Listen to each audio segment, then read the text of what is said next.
Is it recording? I'm not sure. Yes, it is. Okay. Okay, so welcome. It's really, really nice to see so many people joining us today. This is starting the first talk of our Portfolio Talk Series 21. It's been the 4th edition, so time really passed by really quickly. So it's the 4th year we've managed to put together so many interesting graduates and friends to give these talks. So it's a format that has been designed to support year 3 students because, you know, Iaina, as you might remember, Iaina, she graduated, I think, 3 years ago, but I'm sure you do still remember that, like, February, it's pretty much when you really start, you know, having your ideas aside and you start your final major project. And it's a big, you know, it's a big piece of work and it's really challenging, but at the same time, you know, it's the first time you can really do your own project in your own way and explore so many interesting things. So this is a fantastic opportunity for all of you, you know, from year 1 onwards, to set your ambitions and see, you know, what a graduate from Middlesex can actually achieve. But I think it's really nice because you will have many of these talks. So you will meet so many different people with different backgrounds, really different ideas and really different process. So that's really, really interesting because it will make you understand how you can actually shape and stream your own process and your own outcomes. I'm sure you will be fascinating. You will see Iaina's drawings that I still remember, and you will go like, ah, that's really nice, that's really interesting. But please feel free and take notes maybe while she talks. She's got a presentation, and please, you know, the point is for you to make questions. And questions can range from anything. It might be, you know, how did you get that idea? You know, where did you find your sources? But even very technical questions. If there is a drawing you really like, you know, I'm sure Iaina will be very happy to explain, you know, how she did it, for example. And I think it will be for year 3 as well, very useful even to ask things like, how did you get organized? You know, how did you manage to plan ahead everything? And, you know, what were the struggles? Because it's not that, you know, Iaina, she had, at the end, a really good project, you know, really, really interesting and beautifully communicated. But it doesn't mean that it's been easy, you know. So you are very welcome to ask, and Iaina, maybe you can mention that it's absolutely fine, you know, that along the process, not everything it goes always as you wish, but still, you know, it's just a matter of you know, design. It's a matter of, you know, iterating ideas and keep on going, and then at the end, that's what you have. So we're gonna have another talk with Marietta. Marietta, she's a graduate from last year, and that's gonna be on Thursday. And this week, it will be a week that it's been designed and organized by Shakira, and it's got a very specific focus on employability.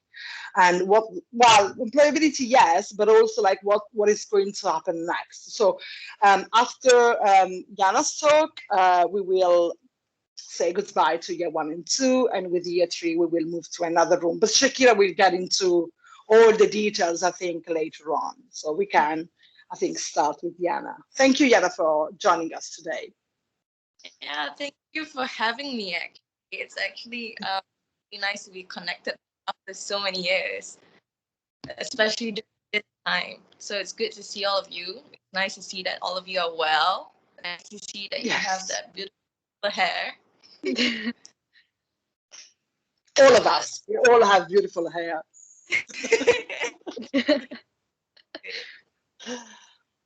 Shakir, should I just start, or do you want to? Yeah, that's fine. You can just start. All right. So, what I did was I was excited when Shakira approached me to share about my work. So I did a whole compilation to present to you guys. Hopefully, it'll be more interesting. So there isn't much detail into it in terms of wording.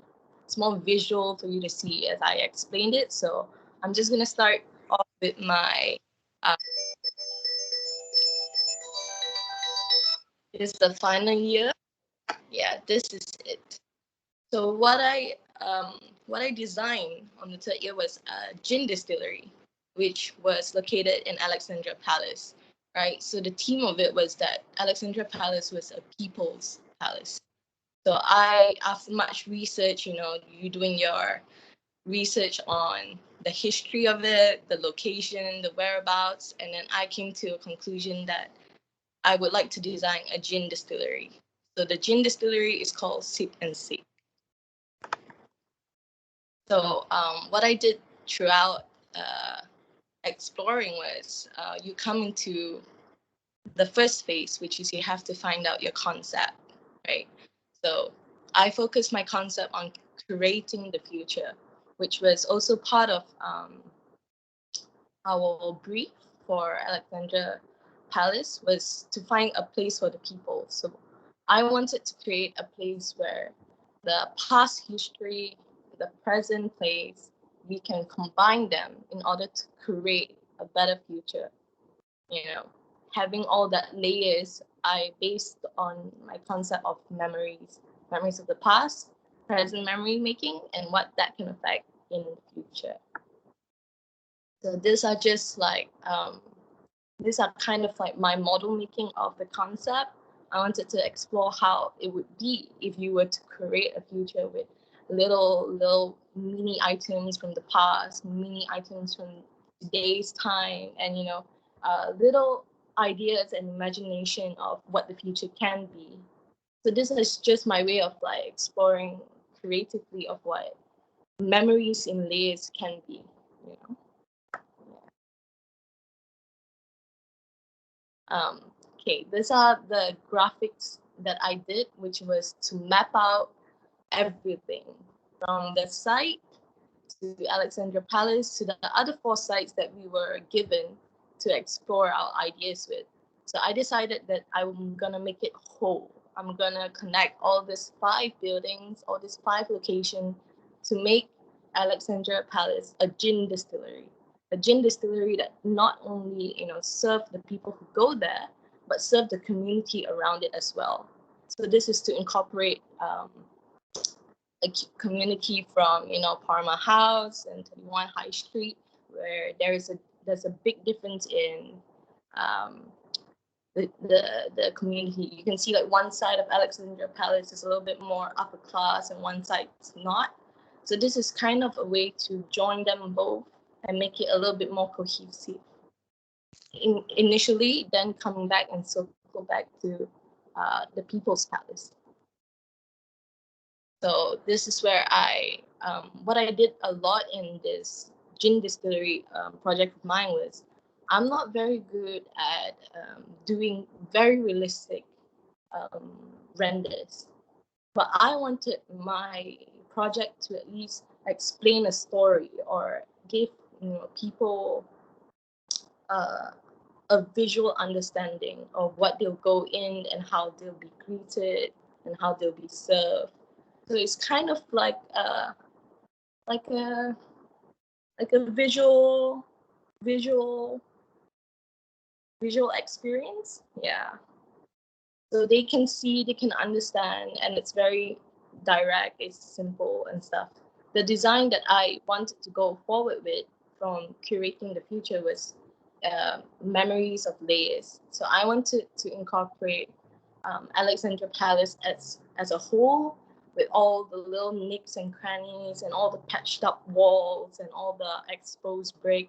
And I wanted to put in the distillery that was supposed to be part of the present, then curating the future. I wanted it to be fully exposed so that the public from Alexandra Palace can be open to the public outside as well. So everything can be seen.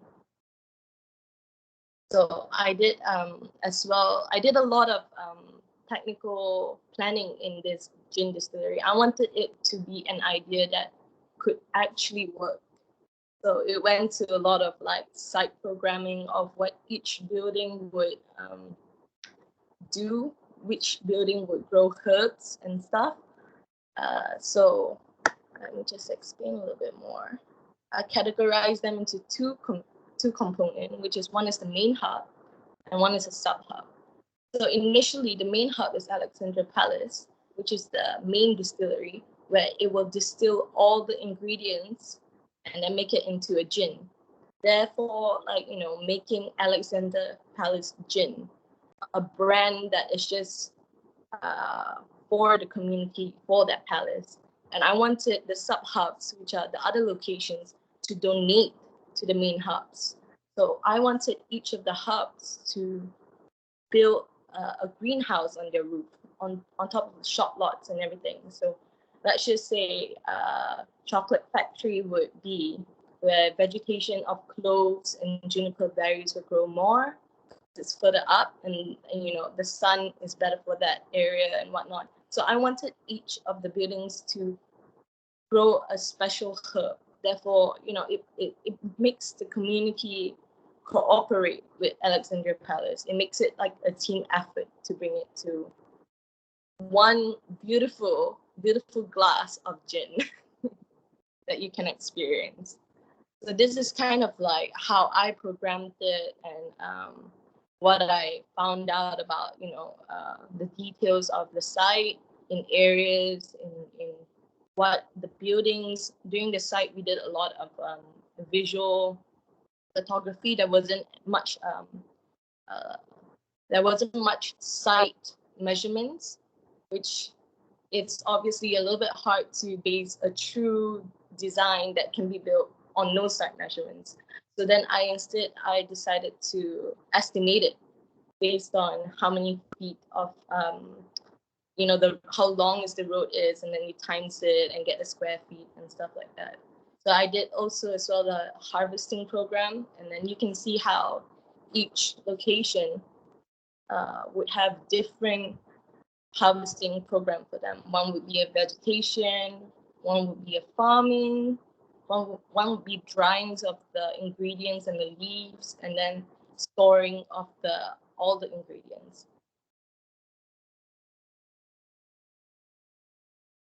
So I wanted the design to be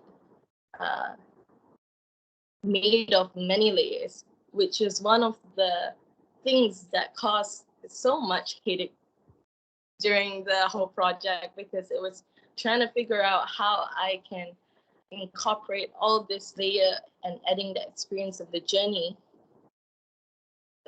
of distilling gin. So I wanted them to go in a space where they can see the process making in a route that would be really comfortable for them to have their drink in their hand, walk with their friends or their loved ones or their family, and start exploring each component of gin distilling.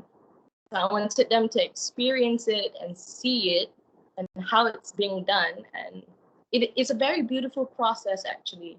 And with all the research I've done, they have specific materials that are needed to distiller, gin or any type of alcohol, and most of them are copper. So it's a very beautiful mechanism of machines all laying out exposed in a very futuristic way. Then it kind of has this contrast to Alexandria Palace, which is existing in, with lots of layers and history, and I thought that was beautiful. It was kind of like something that they can go there to pass time, to explore, and also be proud that it was part of the community or giving back to the community, So I did a lot of graphics, as I said. It was a very visual presentation. I explored many phases of just distilling. I nitpicked a lot of things from the harvesting program to how it's distilled. I wanted everyone to know the process of it, because how gin is distilled is very different from how vodka is distilled, how beers, is made. They have similarities, but what made gin very different is actually the juniper berry. Juniper berries are the one that give gin the taste. So it's very interesting that just one ingredient could change wholly of what an alcohol drink is. I wanted to explore not only that, but the user point of view, like how do bartenders, what are their tools, and what would they use in making your drink when you walk into the palace. These are all part of coming back into whole, from the seed of the juniper berry to the growth, to the drying, to the process, to the harvesting, distilling, to your glass, or maybe to the bartender first, and then to your glass, and then, to your tummy. So I wanted everyone to have a little bit of a general knowledge of how this experience would be in the process would be. So this is my entrance. I wanted it to be a journey, like a little sidewalk path that you can go in, and you can have fun. So this is where it begins, a beginning of a sip, and then exploration of the sip. So you can see how this whole, you can see how the machines are standing out on the right. It is kind of all exposed, and you can see how people are working there as well. You can see what goes on in and out while you're sipping the final product. I thought that idea was very interesting, to see what is being made in front of you. The same concept as, when you go to a high-end restaurant and they cook in front of you, but nobody really bothers about the drink in your hand, and that normally takes a longer process than cooking. So this was something that I thought it was interesting to me, and I wanted people to experience it as well.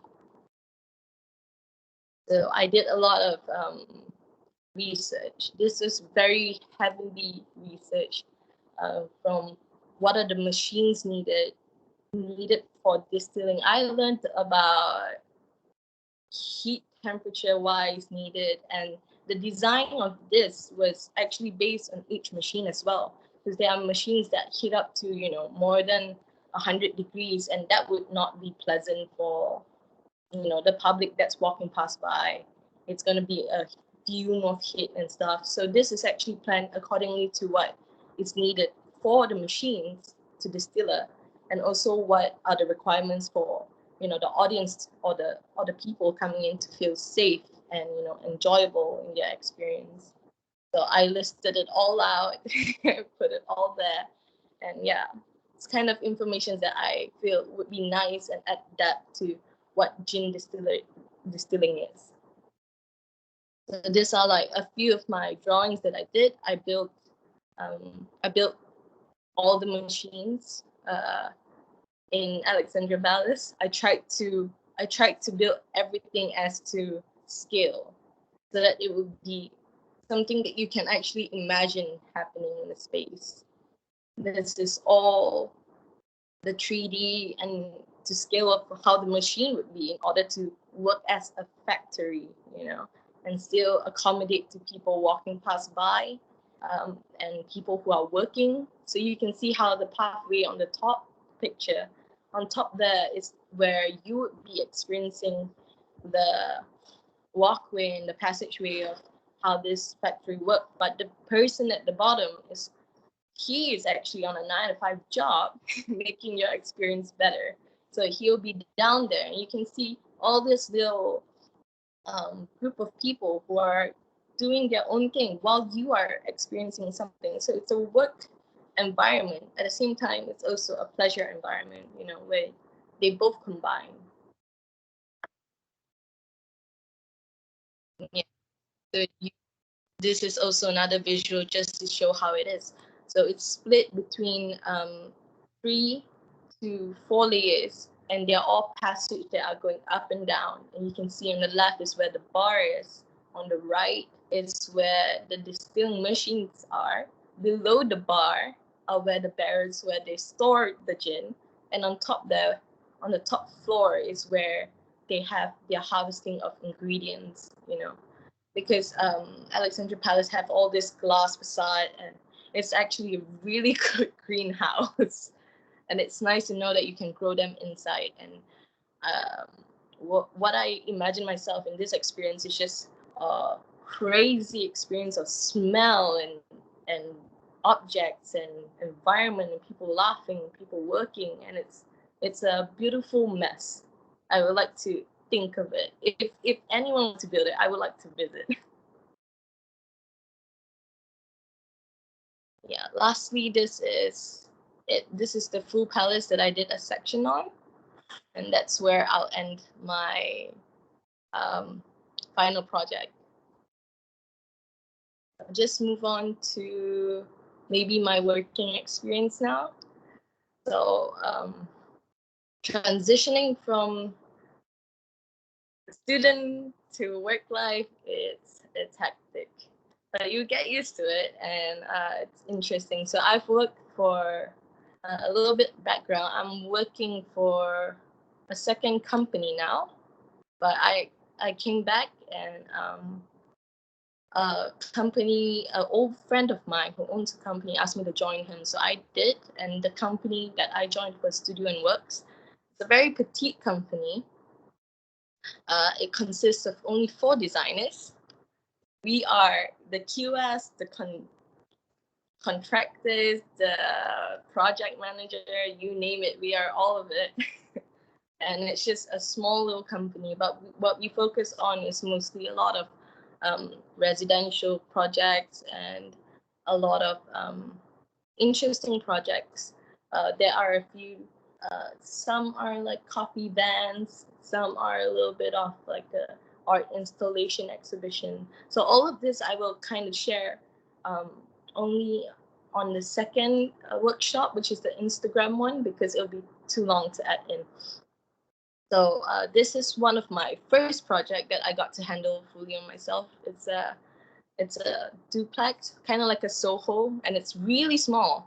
It's only around 600 or so square feet. So she wanted something that was minimal and very, very, very, very packed full of storage space. So what we did and how normally we do present to clients is a lot of renderings. You know, some clients require realistic, some don't. Some just need, you know, an image or a visual of how it would be. And we normally provide something that is very accurate to scale, so that you can know what's built in 3D on the left is what will come out on the right. Yeah. So for this project, we explore minimalism. Yeah, it's not as easy as it looks. Not on my side, at least when I tried. For a tiny space to fit a lot of storage, it's a bit hard, but it's a beautiful project. There was a lot of detailing into this project, a lot of interesting technology that designers now have to keep up with. For instance, washing machine that connects to the Wi-Fi. Not really sure why it's needed, but apparently, you know, you have clients who are like, I want to turn on the washing machine when I'm at work, or I want my blinds to be automated, you know, and at the side of me it will go up. And all these kind of details come to work, and it's a good experience because in a way you're forcing yourself to grow along with technology. The second one, or a few of this one was Nadayu Residence. This was a big project, and it's currently in the making. As you can see that the 3D now is different. So like I said, it goes accustomed to what the client wants. You know, I would say it's never always a one-way path. It's always kind of how you want to adapt it to the client, the project, and the prospects, you know. So this one we experienced a lot of darker tones, and yeah. So it's a very nice, interesting project. A lot of play on colors and a lot of play on dark textures. This one is called Derek Residence. And this was a very cute, petite project where he wanted a lot of exposed concrete. So we played a lot on textures and simple things. This was one of the projects that was very restrained on budget. But you know, as designers, why they do hire us is because we have the knowledge to use that budget wisely. So this was what we came up with, you know, to the best that we can. There are other ways to do things, but this is what we can think of, and we thought it was pretty presentable, and it gives a homey sense and, you know, a comfortability in what you want in a house. Other things that I've designed are it's called a White Land Cafe. This is one of them. This is kind of like a Japanese inspired cafe. She wanted it to be very welcoming, but also full of greens. So you can see how we explore a lot of plants, and we explore a lot of minimal designs of like Japanese woodworkings. So I didn't show in detail, but the chairs and the walls, the chairs and the walls are all made with wood joinery, where none of them meet a nail. So these are actually all standby on its own, and this kind of details are things that you will learn, you know, when you meet a client with a requirement or it comes to a construction phase. These are things that you slowly pick up, and it's interesting to know that all this can make a change in terms of design and how the material plays. And so that was part of my first company. And when I left my first company, I decided that I had a lot of inquiries to do design and houses. So I actually started my own. It's very small. It's just me. It's more on a design consultation. And my studio is called Studio IMI. Studio IMI stands for Studio Immigration. It sounds like a passport office or a foreign office, but the idea of the name came from was that my sister and I was in London while I was studying there. She was working there, and we were looking for jobs, and we had all this offers, but there was a lot of laws regarding, you know, getting the visa sponsorship, and I'm sure you guys would experience this sooner or later, but it was something interesting that we laughed about, because we felt like, oh, okay, if we don't get our visa renewed, we're illegal immigrants technically. But then it hit us that, you know, even in our homeland there are different races brought up here, and even if you are born there, and so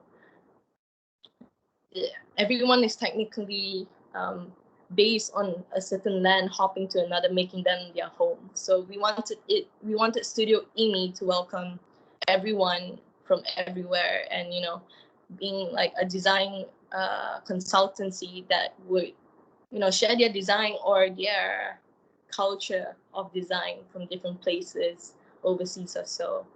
Yeah. So that's what happened. And Studio IMI is on the run now. It's been gonna be for nearly 1 year now. Yeah. So we do a lot of home projects. We do a lot of event planning or installation of lights and stuff. And I think I'll show more of it on in the Instagram workshop. It's a lot of like, it's just tiny things, but it's kind of like a cultural thing, a social thing, a design thing. It all has the intent of having design in it, or trying to pursue a certain culture, inviting, exploring all of this. I also would like to share. It's really end. We're about to end right now. I like to share other things that I do when I did come out from working, or while I was still studying in UK. These are little things that I took up as freelance work. So because I like things that are very visual, I like to explore branding. So these are a few of the branding that I did. So this is Swag Studio Casting. And so what they wanted was, they wanted someone to handle their social media, or they wanted someone to curate their social media. So these are things that I done as well for this company, and it's ongoing. We are planning it as a process. So this is the existing Instagram account. It's very, very messy, and it's very unorganized, and things that we would input is how to make it more to their liking on or their goals of what they see the company is.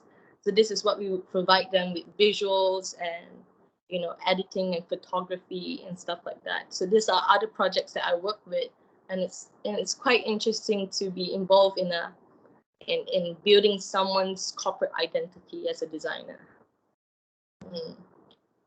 So yeah, from business cards as well. That's a lot of business cards design when you're doing freelance. The second one, or one of the few, is actually an interesting one. This is Wolf Pins. They are a low-calorie ice cream. They don't ship to the UK for now, but we'll never know. So they are healthy, and they wanted to rebrand on how their branding packaging would look like. And I was they contacted me to try to explore some of these visuals with them, and so these are some of the designs that I came up with. Yeah, these are all tools that weirdly, these are all tools that you start to learn by yourself as a designer, including SketchUp also. I'm pretty sure all of you have all this knowledge of how do I do this, and then Googling, or YouTubing something. So this all can be done, and you can do it as well. So yeah, I came up with a range for them that is soon to be printed by March or so. So yeah, this is quite exciting projects and things. And with that said, that is all. Thank you. Thank you very much, Iaina. Thank you so much. Thank you so much, Iaina. That was pretty interesting. And I think it was really fascinating to see how you've become a well-rounded designer, because it's true, we've got so many skills being interior designers that we cover quite a lot on the communication range of skills that we have. So thank you. That was really lovely to hear. Hopefully we're going to have some questions. We're not going to be able to look at the chat because year 1 and 2 won't be able to access the chat at all, but you can raise your hand or you switch on your camera. I think Rebecca's got a question. Hi, hello, hi.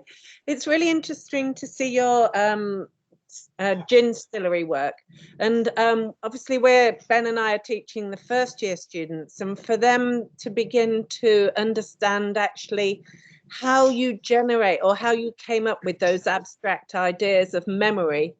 And your presentation was really clear in terms of how you then communicated your final design. But I think some of the first years, it might be interesting for them to know, how did you come up with those ideas in the first instance? Where did you get your ideas from for the idea about memory and about the sort of journey through and the experience of people? Where did all those ideas come from? So I remember clearly, it was during our visit at Palace. We were given a tour around it with Naomi and Francesca, and when it came to an end, we were supposed to a little short paragraph or a passage of whatever experience, and I think that highlighted what that tour was, or what I find fascinating. What I really I'm drawn to the history of Alexandria Palace and how it got burned and rebuilt, and that came to the fact that all still lives in all nooks and crannies of the buildings, and that's how I got the idea. Technically, layers of memory stacked on top. Yeah. Thank you. You're good.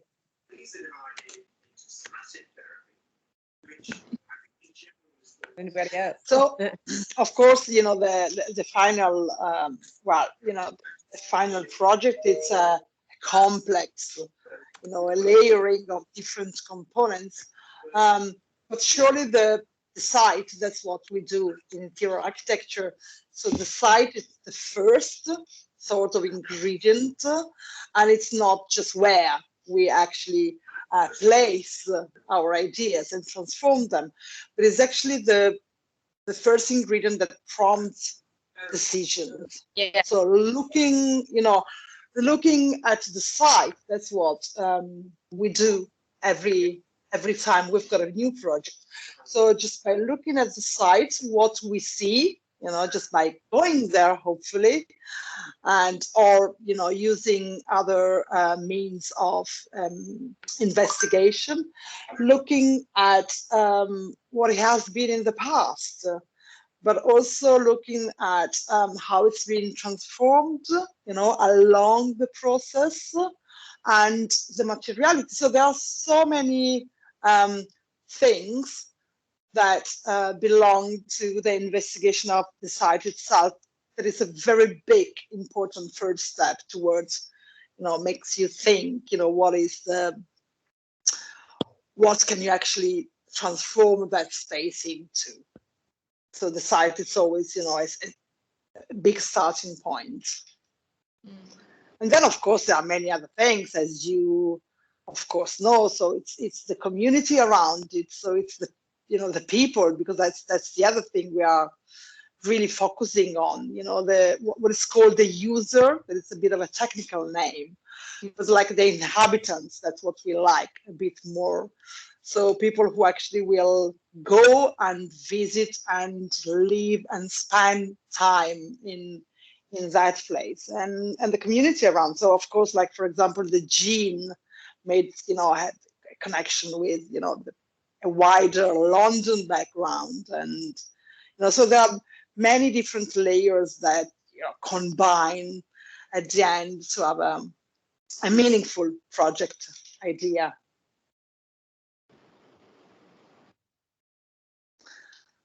Anyone has any other question?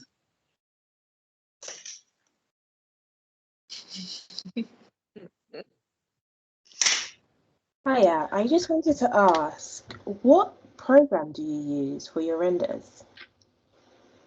For the renders of the buildings, or Yeah. just the image. So I use mostly a range of SketchUp, Photoshop, and then I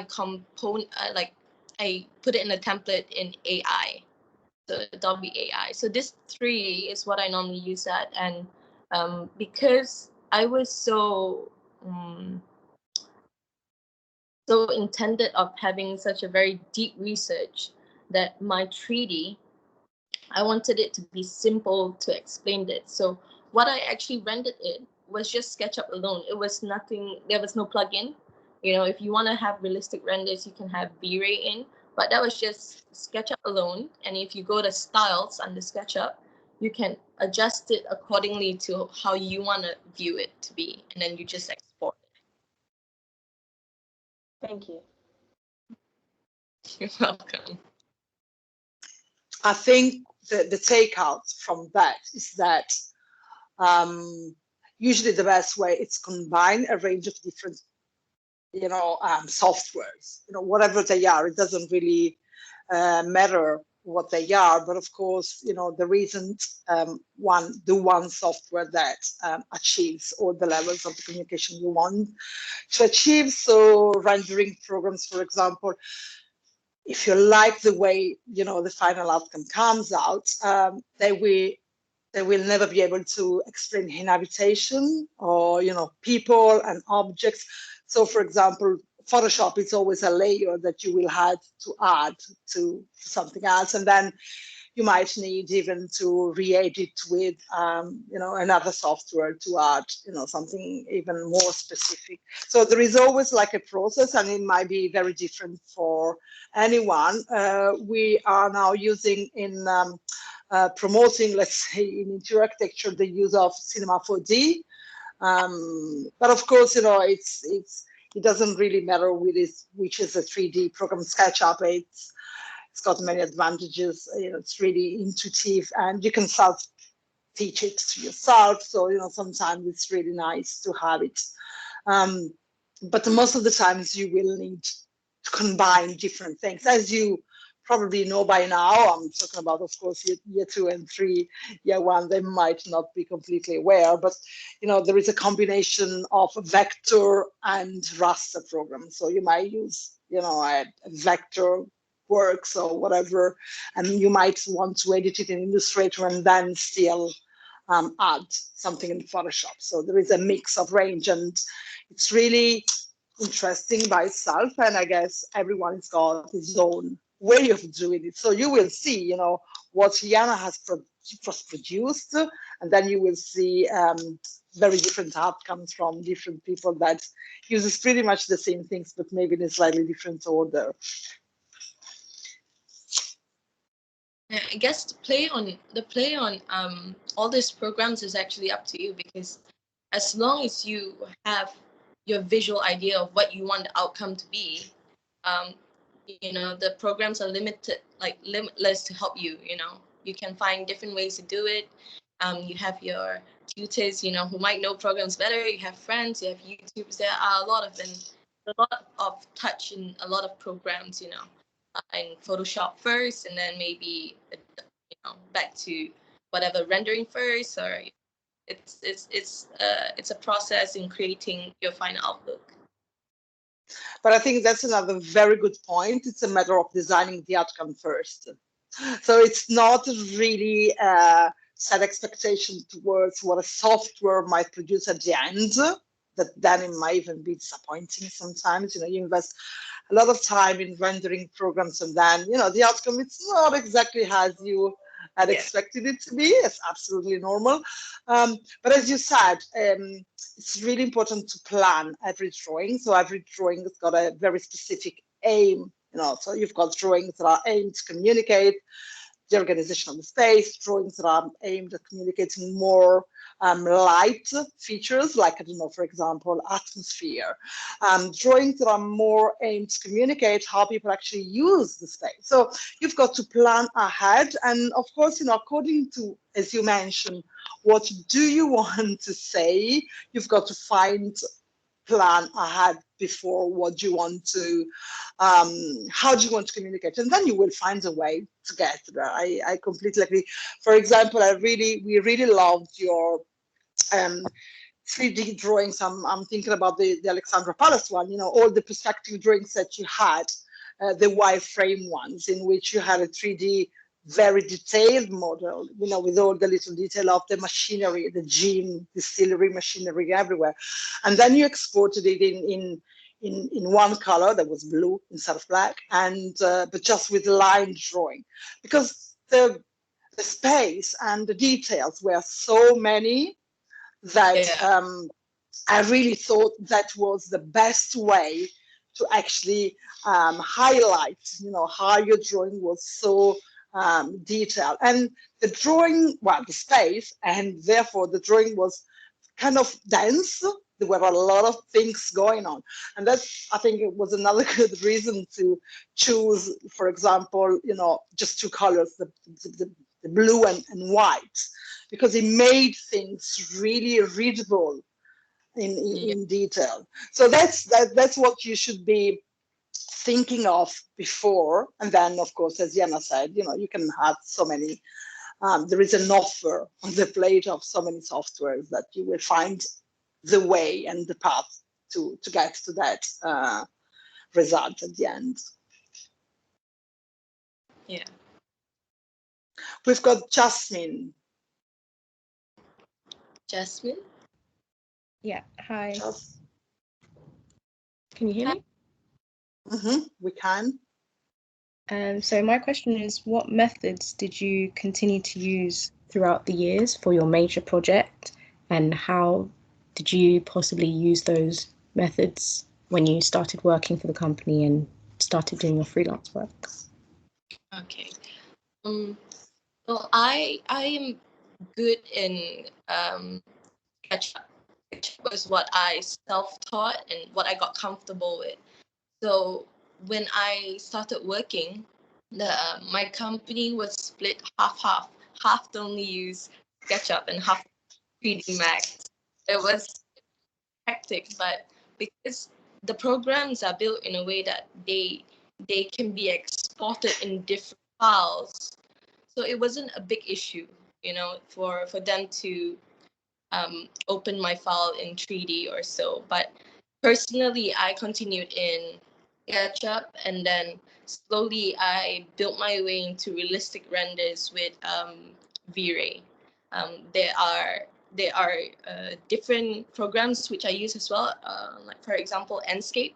So if we need to meet a client and we need to show them uh, a preliminary design, and we don't want to put in all the effort to do a V-Ray render because that would take too much time when the design is not completed. We use other programs like Enscape, and it is a program where you can get really, really nice renders, a little bit low quality, but and that is how we adapt different programs to how we work. So quick ones, we use Enscape, professional final design look with V-Ray. Yeah, there's a lot of things you can explore, but for me it was more of SketchUp. SketchUp was an easy way for me to continue because I was already used to it. Okay, yeah, thank you.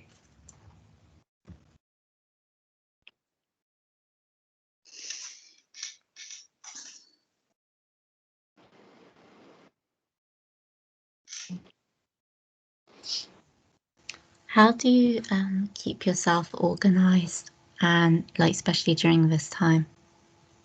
I have good days and bad days too. There are days where you see your bed at the corner of the room, and you're most likely to walk there after your cup of coffee and just go there. But I think what helps is having a really, really good planner. So this is my to die. This is everything that is listed on what to do, and I think it's a very mental thing at this time and age, of how you outlook your day is supposed to be, and it's not always good and it's not always great, and you need to accept that not it's never always going to be good, and there are just hard days and good days. But a planner helps me because what it does is I have a habit of writing down each project or each thing that I have to do in a certain time limit, and I go back to it. And I try to tick it off as much as I can. If I can't, I find a way to add it to my day. So even if I only ticked out 5 out of 10, that's still better than 0 out of 10. So yeah, it's good to have a planner or 8 days to different projects. So that's what normally we do. Like, let's just say, if I have 3 projects, every Wednesday would be project 1 meeting. Every Tuesday would be project 2 meetings. Or things that would help you would be give yourself a timeline of, I need my 2D drawings, vector drawings to be done by set time. It would take me normally. So there's a push and play there, and then 3Ds, how long will it take you? One render, how long will it take you? It's kind of like, once you calculate the time and you write it all down, it doesn't seem so hard because it's already allocated time to each process. Yeah, that helps. Thank you. And also your presentation was really nice. Thank you.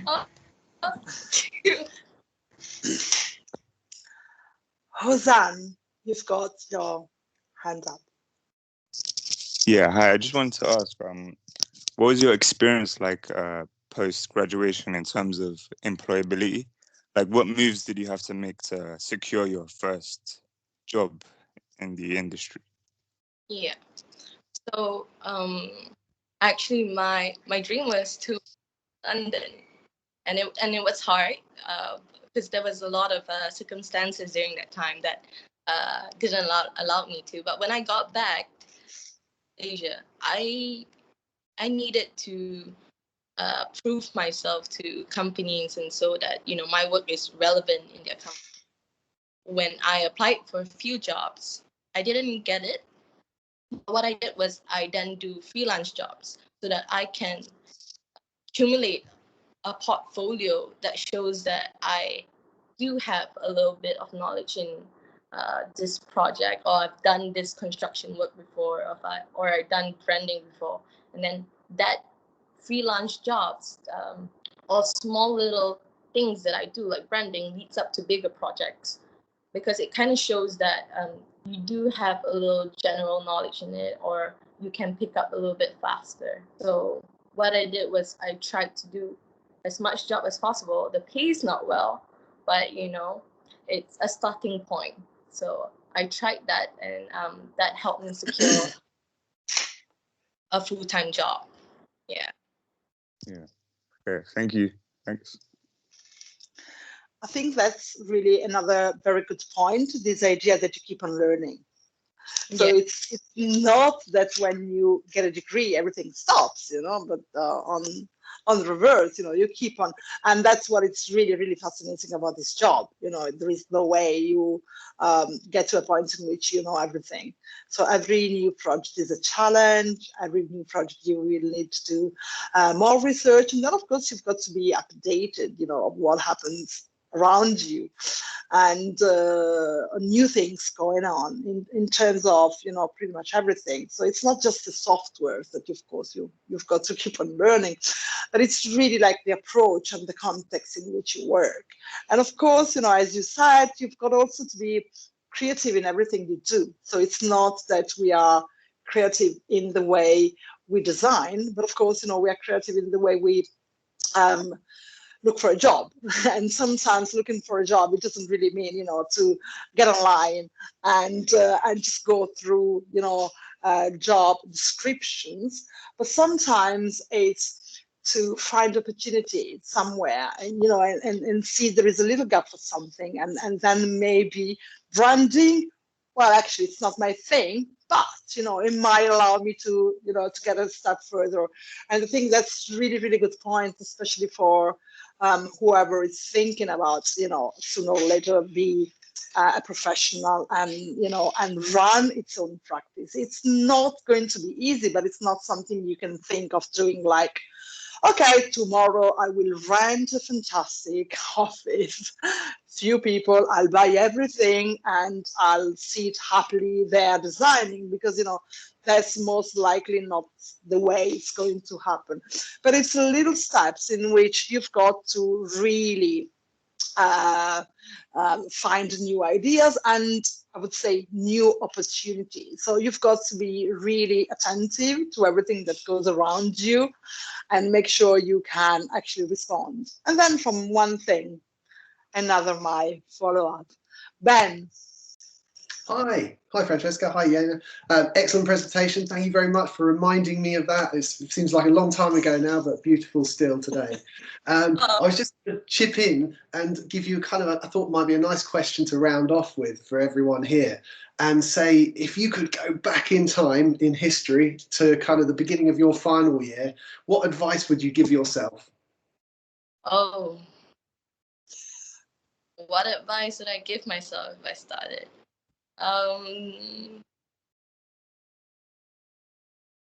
I would say is to mingle with my classmates more, because to be honest, in a setting of design, creative people, we bounce off ideas of people, So when you get a feedback, you then find another solution, or like you see something that inspires you, but it's related in a different way. I think talking to your lecturers and your classmates, will help you figure out a lot more things. I think that was something that I only did towards the end of the year, which I felt like, I should have started from the yeah. Fantastic, great advice. Thanks, Iaina. Yeah. I think it's a great takeaway, Iaina. It's really, really important, as we always stress. Design, it means collaboration. It's a collaborative practice, and you cannot really be a designer if you don't work alongside others. And that means anything from, just having a chat on ideas and how things can progress, and testing things and explaining things. I mean, there is no way, but even like, of course, in the real world, even more than anything, you can't build anything by yourself, can you? You always need somebody else, and to come together. So that's a really good takeaway. You all guys make the most of tutorials and with us, but also like it would be good for you. Of course, these circumstances are not ideal to foster collaboration. Yes.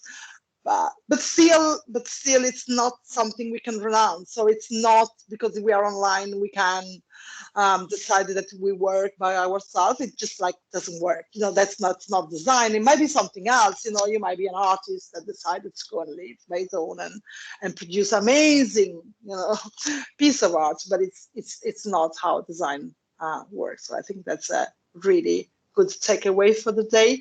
Thank you so much, Iaina, for your time. I think you're going to be running something else for year 3, correct? With Shakira about the Instagram account. That's great. So year 3, you're going to be lucky enough to see Iaina again and talking through something else. But everybody else, thank you really so much for joining us today. And Thursday, we've got another portfolio series, and that's going to be at 10, from 10 to 11. So whoever wants to join us, we will be here.